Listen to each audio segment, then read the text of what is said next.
Hallo daar so. Ek hoop het gaan nog goed met iedereen, elk van u. Ja, prof Aubrey hierso, van JR MTS. Hoe baie keer hoor ons nie hierdie woorde nie? Ag, ek kan nie.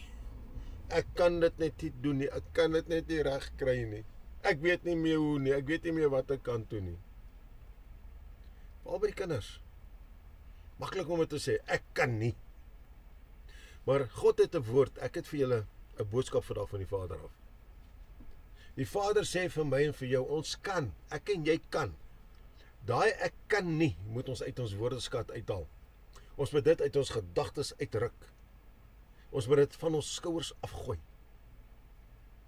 Want God sê, onthou een ding my kind, jy kan. Jy kan.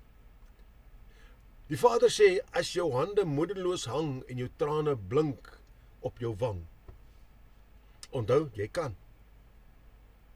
As jy jou kop onseker skud en jou vermoëns is uitgeput, die Vader sê, onthou, jy kan.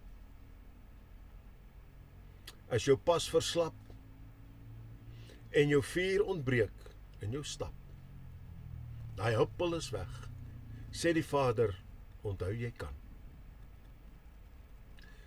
Daar is 'n bron in jou onbeperk, want dit is God wat in jou werk. Niks is ooit te groot of te klein nie. Want onthou, jy kan dit doen.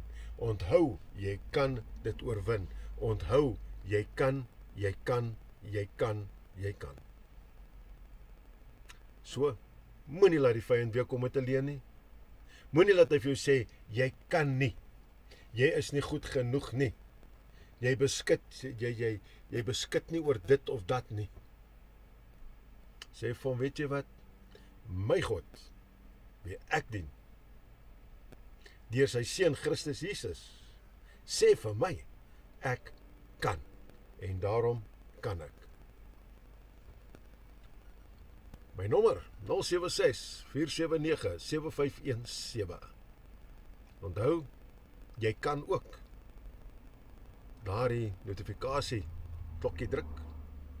Jy kan ook daardie thumbs up, like dingetjie druk. En jy kan dit ook, die boodskap, wêreldwyd versprei. En ons Vader is niks onmoontlik nie. Tot volgende keer. Shalom.